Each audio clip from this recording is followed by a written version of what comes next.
Enfim, sexta-feira, 25 de novembro, o RF News já está no ar. Veja os destaques da edição de hoje. O Brasil espera lucrar 2 bilhões de reais com mega promoção. Esse foi difícil, esse foi. Setores inusitados entram na onda e descontos atingem imóveis e até gado. A gente tem novilha aqui top 1% que está saindo de R$7 mil por 5.600 e dividido em 10 prestações. Lojas nos Estados Unidos antecipam Black Friday.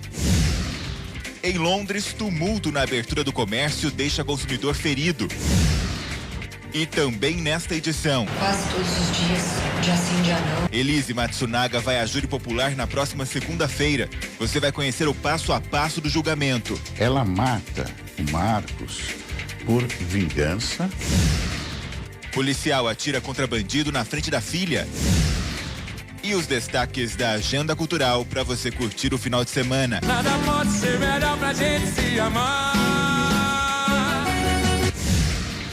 Ao vivo no RF News.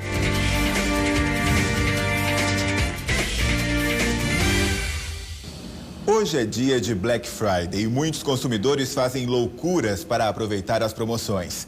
As filas se formaram na madrugada e a expectativa do comércio é lucrar até 2 bilhões de reais no Brasil todo.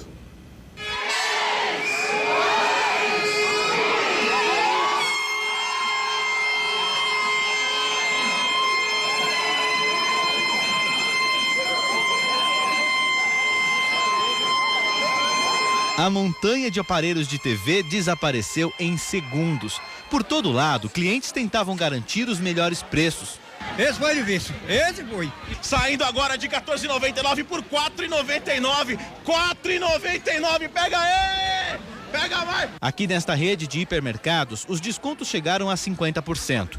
É o caso da fralda descartável. Hoje sai R$39, eu pago R$97, R$98. A empresa espera atingir em um dia o mesmo volume de vendas do Natal e projeta um crescimento de 10% em relação ao ano passado. Esse aí é o objeto de consumo preferido dos consumidores que vieram até esta loja. Agora, para chegar até um aparelho celular, vai ser preciso certa maratona. Olha só como está esse corredor aqui. E ao redor deste espaço onde serão vendidos os aparelhos, a fila foi montada espontaneamente. Cerca de 2 horas antes do início da promoção, já tinha gente aqui, olha só. Serão tantas vendas durante esta sexta-feira que o Procon de São Paulo mantém um plantão especial para receber reclamações. No ano passado, durante essa promoção, mais de 1.100 consumidores denunciaram abusos. Uma pesquisa feita pelo órgão esse ano mostrou uma variação de mais de 100% no preço dos eletrodomésticos. No meio dessa muvuca, muita gente concluiu que nem sempre o preço de promoção compensa. A gente até deixou a TV lá, não compensa, tá o mesmo valor. Essa maratona de compras entrou pela madrugada e nem todo mundo suportou. Tem que pesquisar bastante, né? Ainda sobre a mega promoção, tem setores novos que entraram nessas descontos e promoções estão na compra de imóveis e até de gado. Nem o site que comercializa animais ficou de fora da promoção. Cavalos de raça, ovelhas, vacas e touros de primeira linha. É a Black Friday do campo. A gente tem novilha aqui top 1% que está saindo de R$7 mil por 5.600 e dividido em 10 prestações. A Black Friday pode movimentar mais de 2 bilhões de reais. E isto tem atraído outros setores, diferentes dos tradicionais e do eletroeletrônicos, para liquidação que promete super descontos. Esta agência de intercâmbios resolveu embarcar na ideia. O resultado apareceu em poucos dias. 45% a mais de cursos vendidos em relação ao mesmo período do ano passado. São pessoas como o Gabriel, o professor de inglês, soube por um e-mail que o intercâmbio para a Irlanda poderia ficar bem mais barato. O preço em média era R$10.500 até R$11.000. Com a Black Week, ficou em torno de 8.300, 8.600. Casa comercial no centro de São Paulo com 4 salas e uma vaga na garagem. Os 120 metros quadrados do imóvel estão em ótimo estado de conservação. No começo, o preço para o aluguel era de R$3.200, mas a imobiliária resolveu participar da promoção. Com isso, o negócio pode ser fechado por R$2.800. A empresa colocou 1.000 imóveis na Black Friday, que no setor imobiliário pode ajudar na perdas dos últimos anos. O mercado imobiliário ele passa por uma queda, né, nos atendimentos. Então a Black Friday foi uma forma que a gente encontrou de dar visibilidade a esses imóveis aí. Nos Estados Unidos, onde a Black Friday foi criada, muitas lojas anteciparam as promoções. Em outros países, teve corre-corre e até gente ferida. Em Nova York, a maior loja de departamentos do mundo abriu as portas no fim da tarde e em pouco tempo ficou no fim da tarde. Em várias cidades, consumidores armaram barracas para esperar a abertura dos estabelecimentos e serem os primeiros a entrar. Os lojistas estão otimistas este ano. A expectativa é de aumento de 3,5% nas vendas em relação ao ano passado. Em outros países também houve Black Friday. Em Londres, confusão. Assim que a loja abriu, um consumidor tropeçou e caiu. Aí foi efeito dominó.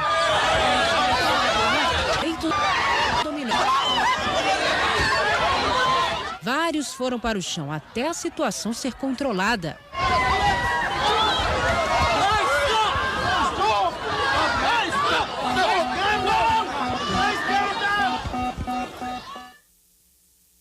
Lamentável, né? Não é necessário chegar nesse ponto. De volta e ao vivo para todo o Brasil, agora são 12h14. Uma carreta tombou em uma rodovia de Pedreira, interior de São Paulo. O motorista ia sentido Jaguariúna. Uma das faixas da rodovia onde o acidente aconteceu teve que ser interditada no horário de pico.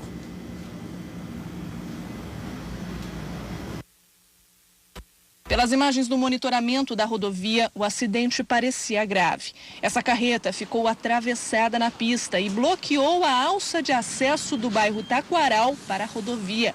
O motorista do caminhão vinha pela pista expressa da rodovia Dom Pedro. Ele contou que perdeu o controle da direção depois de ser atingido pelo motorista deste carro, que tentava desviar de um outro veículo quebrado na pista. Ele veio e a alta velocidade não conseguiu segurar o carro dele. Aí jogou em cima de mim. Desgovernada, a carreta atropelou uma motocicleta parada no acostamento. Atravessou o canteiro central e as duas pistas da via marginal. O caminhão só parou depois de bater. Apesar de todo o estrago, ninguém ficou ferido. Não houve vítimas no acidente, somente o de alguma das faixas. Bobinas de metal que eram transportadas no caminhão caíram na hora do acidente e precisaram ser retiradas com a ajuda do guincho. A carga tinha saído de Volta Redonda e estava a caminho de Araras. O congestionamento no trecho chegou a 4 quilômetros. Cena estarrecedora, né? Em Duque de Caxias, no Rio de Janeiro, tiroteio após uma série de assaltos. Os bandidos queriam roubar uma carga de cigarros. Um policial acabou morrendo. Olha só a confusão. Meu irmão, é muito bandido na rua, parceiro. Tudo de fuzil. Nos manequins das lojas, marcas de balas perdidas. Deus, esse boneco tudo com tiro. O tiroteio aconteceu em frente a um mini shopping.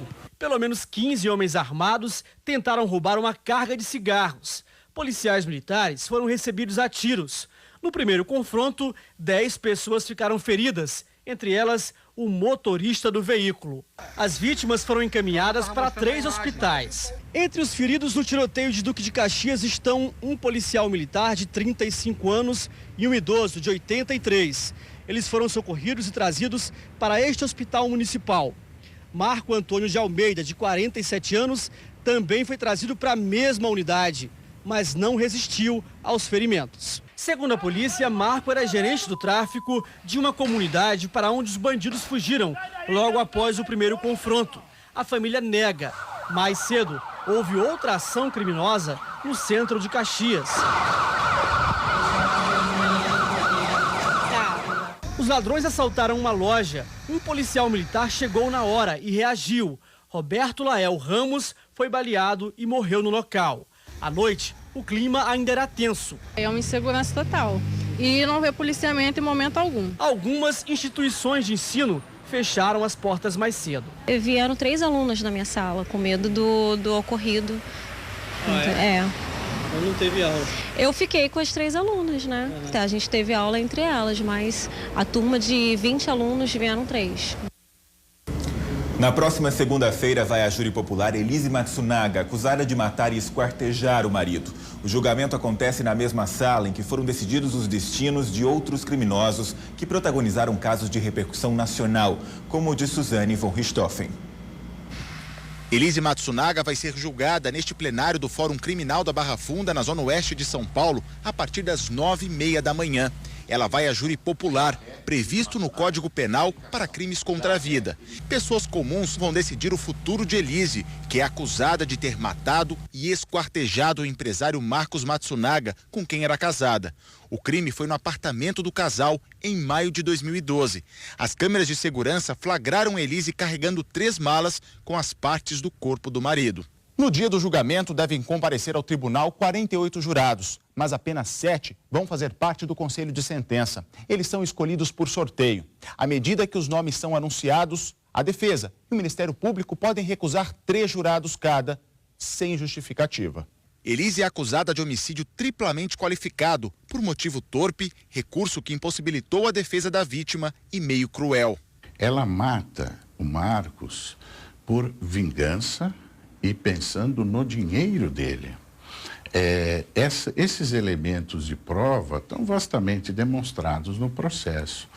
Ao descobrir uma traição dele, onde ela poderia muito bem se divorciar dele, ela não age assim. Até porque talvez a pensão que ela teria direito, sua filha, não fosse satisfatório na medida em que ela tinha uma vida de rainha. Esse seu relacionamento com ele a partir de 2004 foi contínuo?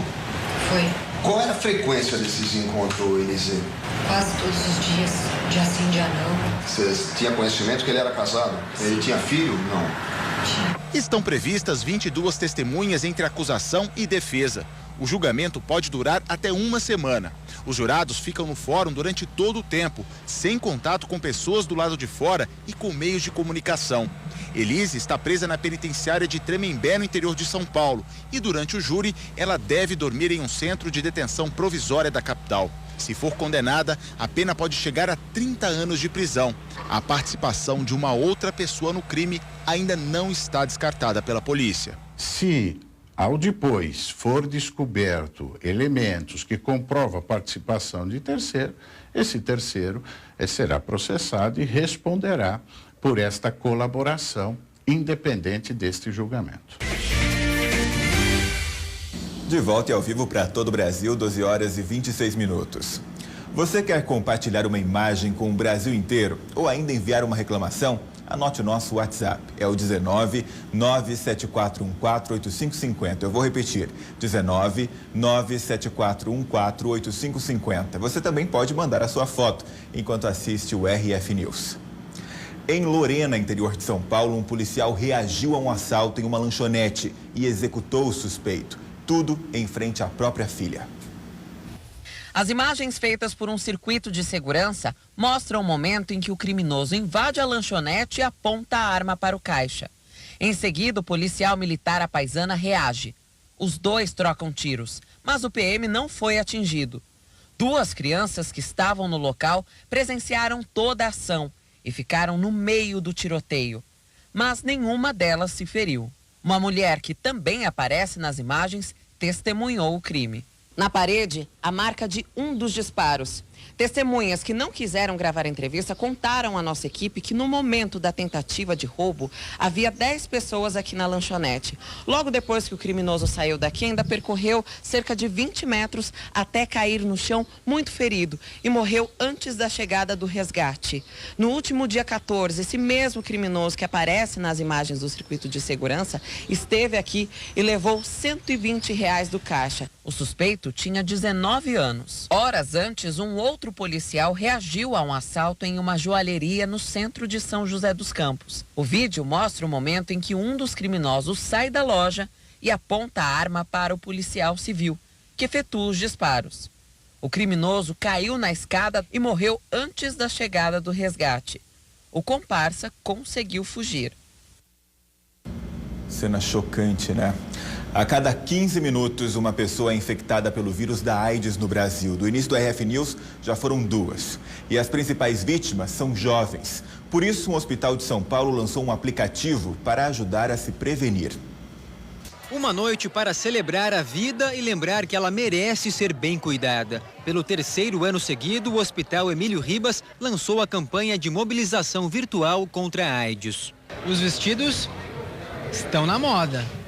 Muito na moda. Prevenção é a moda. Um aplicativo que pode ser acessado pelo site e pelas redes sociais do hospital ajuda a conscientizar os jovens para a importância do uso do preservativo, além de dar dicas de como evitar o contágio e informações sobre o tratamento. Essa campanha tem como objetivo trazer informações e fazer com que as pessoas tomem consciência que a AIDS está aí e deve ser prevenida. Os números ainda assustam. No Brasil, são 830 mil casos de HIV/AIDS e quase 40% deles entre jovens de 16 e 24 anos, o principal público da campanha. O fato desses jovens olharem o outro de uma forma bela, saudável e acharem que não são portadores de doença alguma. Portanto, visualmente eu não tenho como evitar ou fazer algum diagnóstico. O evento reuniu autoridades em saúde pública, jovens e celebridades que apoiam a iniciativa. Eu tenho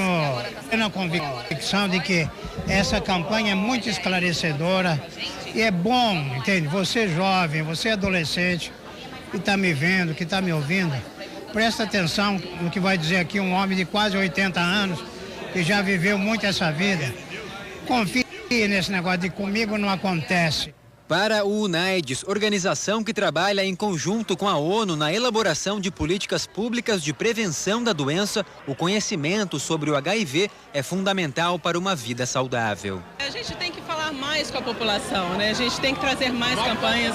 É muito bom ver um número maior de campanhas cada vez mais, alertando as várias fases da vida, né? Alertando os jovens, alertando as mães para que os bebês não nasçam com HIV. Renata foi infectada pela mãe ainda bebê. Hoje, aos 18, leva uma vida normal e apresenta a sua história em palestras para alertar outros jovens sobre as consequências da doença. Eu, como outros jovens, nós não tivemos escolha de ter HIV por conta da transmissão vertical que foi, né, da nossa mãe. E os jovens de hoje, infelizmente, eles estão sendo muito mais contaminados. Então, assim, o que a gente passa é, usa preservativo. Prevenção e o caldo de galinha nunca fez mal para ninguém, tá? Exatamente isso, tem que se prevenir. E depois do intervalo, a Prefeitura de Limeira renova contrato com a empresa-alvo de investigação do Ministério Público. Os detalhes a seguir, agora são 12h31.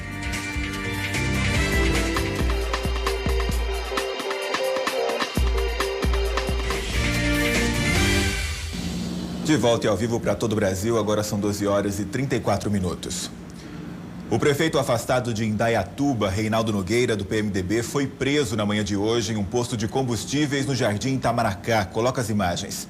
O político foi preso pelo Batalhão de Ações Especiais de Polícia em ação coordenada com promotores do Grupo de Atuação Especial de Repressão ao Crime Organizado, o GAECO.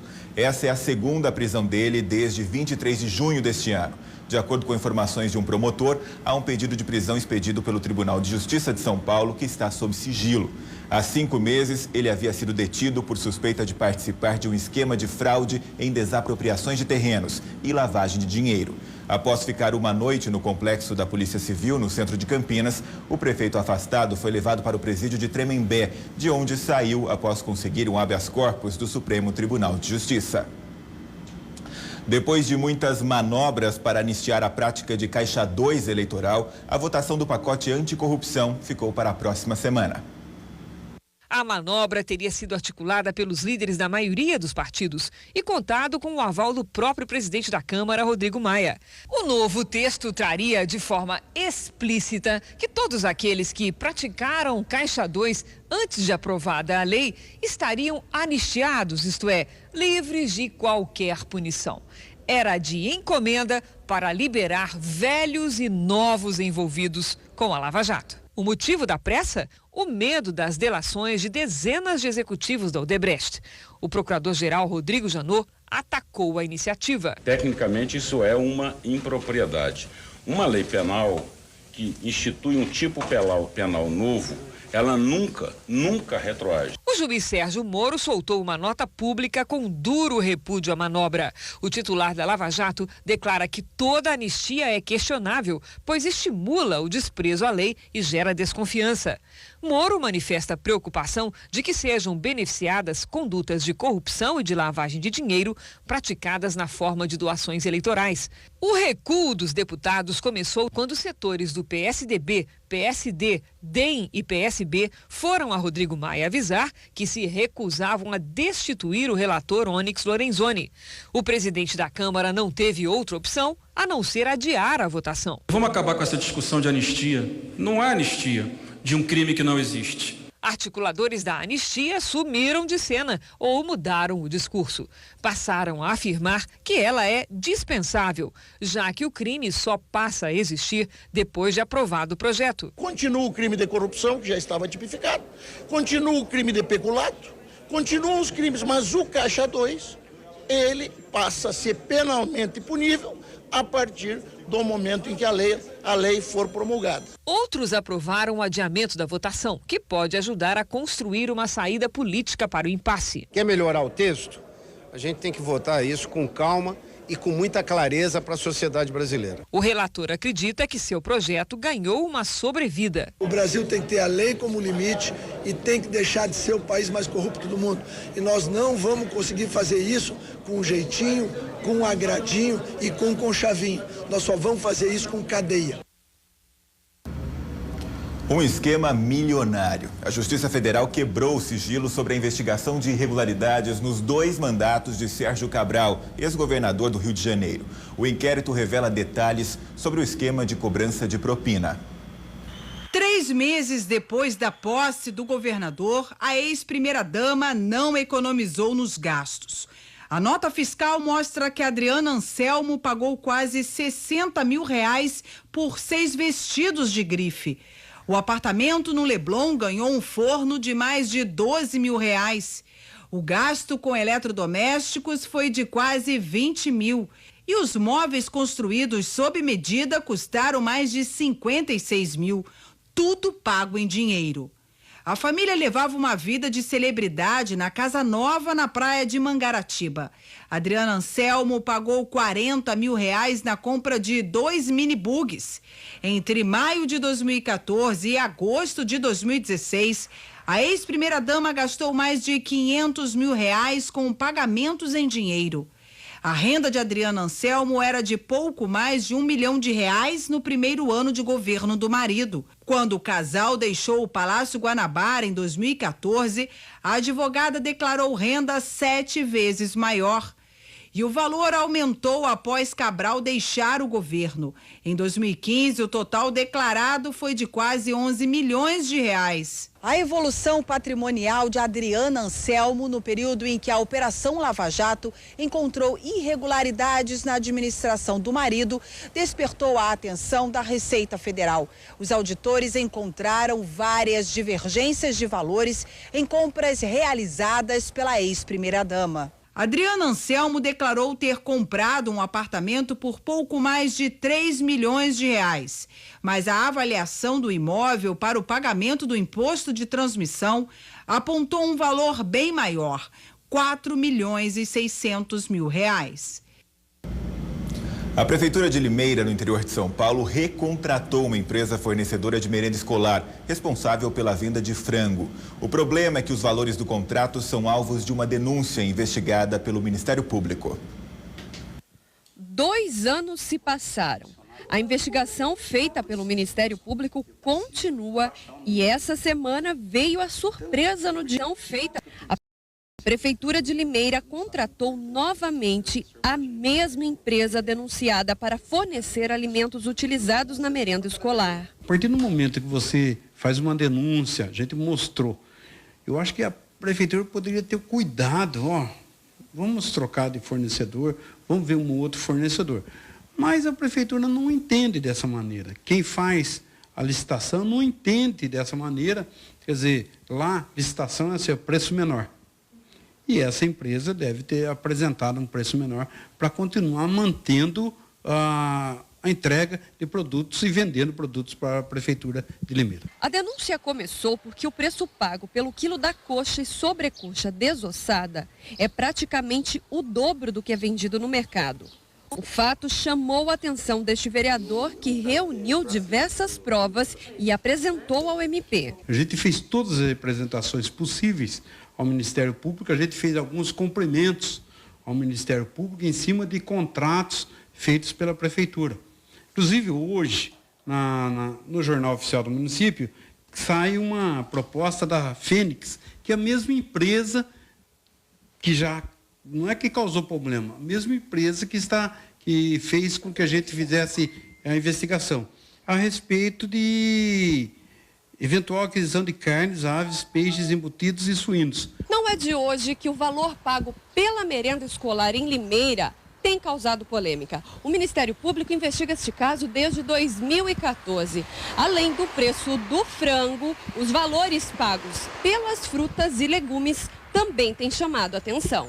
O hortifruto que chama muita atenção, isso aí desde aquela época, em 2013, a gente comentava isso aí, como que se pode aqui na cidade de Limeira, só na cidade de Limeira, que se compra banana por unidade? Então, tem aqui que a Prefeitura comprou 250 mil bananas, comprou 280 mil peras. Mas comprar por unidade, laranja vende por unidade. O promotor responsável pela investigação não quis gravar entrevista, mas afirmou que o caso segue em investigação. Ele dizia que é muito minucioso, então tem que escutar muitas empresas, que eram muitas empresas envolvidas. Escutar a prefeitura, são relatórios e mais relatórios. Então eu acho, não é o problema do tempo, eu acho que quando você faz uma denúncia, para tomar uma providência, tem que ser muito bem detalhado.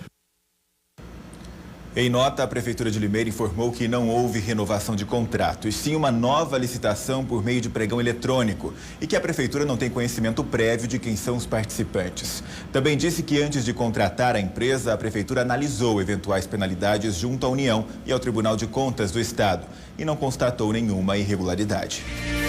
Você vai conhecer agora uma cidade onde a crise passou longe. Sobram empregos e as empresas não param de crescer. Um local que já é conhecido pela produção de cristais e agora se destaca também na agropecuária. Em Cristalina, Goiás, a riqueza no campo é tão grande que atrai pessoas do Brasil inteiro. Você vê agora na última reportagem da série especial sobre o estado. Uma terra em que tudo que se planta dá. É de Goiás que sai grande parte da comida da mesa do brasileiro. Há 2 anos atrás, o Brasil teve um déficit grande em termos de balança comercial. Se não fosse o agronegócio, teria sido muito pior. Em Goiás, no primeiro semestre de 2016, a agropecuária apresentou crescimento de 5,6%. No período, a economia brasileira caiu 4,6%. Um exemplo que está na contramão da crise é o município de Cristalina, no leste do estado. A cidade começou a ser povoada no século XVIII, quando garimpeiros vieram para cá em busca do cristal, que brota em grande quantidade das terras. Séculos depois, a principal riqueza de Cristalina continua a vir da terra, mas não mais dos cristais. É por causa do agronegócio que a cidade tem se destacado na geração de emprego. Neste ano, Cristalina foi o município que mais criou vagas formais em Goiás. Empregos que foram criados na lavoura e nas indústrias de alimentos da região. Foi em busca de uma oportunidade de trabalho que Gleice e o marido saíram há 9 meses da Bahia para o município. Se não fosse esse trabalho, acho que nem tinha casa para a gente, ia pagar aluguel, né? Mas graças a Deus, é por conta desse emprego que eu consegui ter a minha casinha, né? Hoje, ela trabalha como auxiliar de produção na empresa do Rafael. Para você ter uma ideia, o alho nós empregamos 10 pessoas, né? Direta e indiretamente na cadeia. Só o município de Cristalina nós empregamos mais de 25 mil pessoas. A região produz mais de 30 tipos de culturas. Além de alho e cenoura, tem milho, soja, café, feijão e muito mais. O segredo está no clima do cerrado, a altitude de mais de 1.000 metros e a abundância de água. Assim, é possível ter produção o ano inteiro. A área irrigada em Cristalina é de quase 60 mil hectares. a maior da América Latina. Os institutos ambientais já autorizaram a ampliação para mais 40 mil hectares. Com isso, a região deve se tornar uma das maiores produtoras de alimentos do Brasil. E a irrigação propicia e proporciona você ter até 3, 4 culturas por ano. Quando o agronegócio vai bem, outros segmentos acompanham o crescimento. Iliane foi contratada há 3 meses na expansão dessa empresa de venda de insumos e defensivos. Eu vim para Paraná fazem 8 anos, a gente saiu de lá, deixando propriedades também e viemos para cá, investindo aqui em Cristalina. Foi em busca dessa força do campo que esta cooperativa paranaense de produção, armazenamento e comercialização de grãos veio para Goiás. Em plena crise, as filiais saltaram de 2 para 10. Os funcionários subiram de 25 para 250. Para se ter uma ideia, somente a região centro-oeste do Brasil será responsável por um saldo exportador de mais de 20 bilhões de dólares. Então, o agronegócio é a galinha dos ovos de ouro do Brasil. Muito trabalho, tecnologia, inovação e condições ambientais e climáticas favoráveis. Essa é a combinação para que o interior de Goiás se tornasse um oásis em meio ao cenário de crise no Brasil.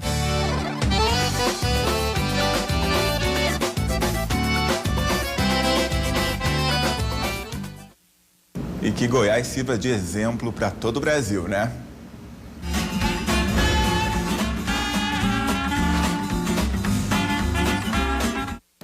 Chegou a hora da agenda cultural. Veja as dicas para curtir no final de semana. Boa tarde, Graziela. Boa tarde, Gustavo. Hoje começamos com rock. A banda Ira se apresenta hoje no Pepsi em Indaiatuba a partir das 9 da noite. Se hoje canto essa canção, o que cantarei depois. E atenção, Porto Alegre. Hoje tem Diogo Nogueira no auditório Araújo Viana. O sambista sobe ao palco a partir das 9 da noite e promete animar o público com bastante swing. Nada pode ser melhor pra gente se amar. Amanhã o cantor Almir Sater se apresenta em Jaguariúna, aqui na nossa região, na Red Eventos, a partir das 9 da noite. É preciso amor pra poder pulsar. É preciso paz pra poder sorrir. No sábado, os mineiros de Lavras e região vão poder conferir o show do Nego do Borel. Ele se apresenta na Expo Lavras a partir das 3 da tarde. Meu Deus do céu, eu tava numa alegria. E no sábado também tem o grupo Teatro Mágico, que se apresenta no Brazuca, em Campinas, a partir das 10 da noite. Só enquanto eu respirar, vou me lembrar de você. E no domingo, para encerrar o final de semana, tem um show extra de Marisa Monte em Salvador. A cantora se apresenta a partir das 7 da noite na Concha Acústica do Teatro Castro Alves. Para saber a resposta, vídeo verso, para escolher a composta, ajude aí. Para a menina que engole fofaginho, para a comida das orcas. E a agenda cultural de hoje fica por aqui. Um excelente final de semana para você e até a semana que vem.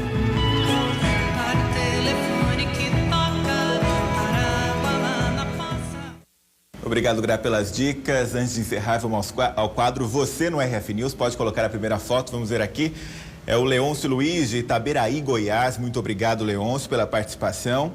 Quem mais? Olha aí, o Pingo Marley e o Rogério de Ubatuba, São Paulo. Nosso primeiro telespectador canino aqui do RF News. Muito obrigado pela audiência. O próximo... Olha aí o Cícero de Nova Ponte, Minas Gerais, muito obrigado pela participação.